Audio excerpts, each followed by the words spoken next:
एक आदमी ने एक बहुत ही खूबसूरत लड़की से शादी की। शादी के बाद दोनों की ज़िंदगी बहुत प्यार से गुजर रही थी। वह उसे बहुत चाहता था और उसकी खूबसूरती की हमेशा तारीफ किया करता था।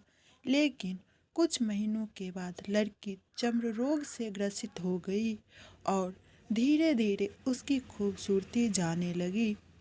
खुद को इस तरह देख उसके मन में डर समाने लगा कि यदि वह बदसूरत हो गई तो उसका पति उससे नफरत करने लगेगा और वह उसकी नफरत बर्दाश्त नहीं कर पाएगी। इस बीच एक दिन पति को किसी काम से शहर से बाहर जाना पड़ा। काम खत्म कर जब वह घर वापस लौट रहा था, उसका एक्सीडेंट हो गया। एक्सीडेंट में उसने अपनी दोनों आंखें खो दी, लेकिन इसके बावजूद भी उन दोनों की ज़िंदगी सामान्य तरीके से आगे बढ़ती रही। समय गुजरता रहा और अपने चर्म रोग के कारण लड़की ने अपनी खूबसूरती पूरी तरह गंवा दी।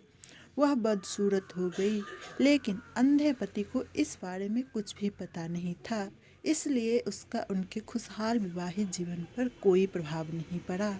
वह उसे उसी तरह प्यार करता रहा। एक दिन उस लड़की की मौत हो गई। पति अब अकेला हो गया था।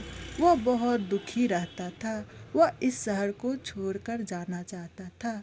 उसने अंतिम संस्कार की सारी क्रियाविधि पूर्ण की और शहर छोड़कर जाने लगा। तभी एक आदमी ने पीछे से उसे पुकारा और पास आकर कहा, अब तुम बिना सहारे के अकेले कैसे चल पाओगे? इतने साल तो तुम्हारी पत्नी तुम्हारी मदद किया करती थी। पति ने जवाब दिया, दोस्त, मैं अंधा नहीं हूँ, मैं बस अंधा होने का नाटक कर रहा था, क्योंकि यदि मेरी पत्नी को पता चल जाता कि मैं उसकी बदसूरती देख सकता हूँ तो यह उसे उसके रोग से ज़्यादा दर्द देता।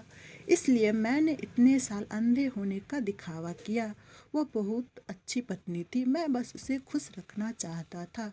सीख: खुश रहने के लिए हमें भी एक दूसरे की कमियों के प्रति आंखें बंद कर लेनी चाहिए और उन कमियों को नज़रअंदाज कर देना चाहिए।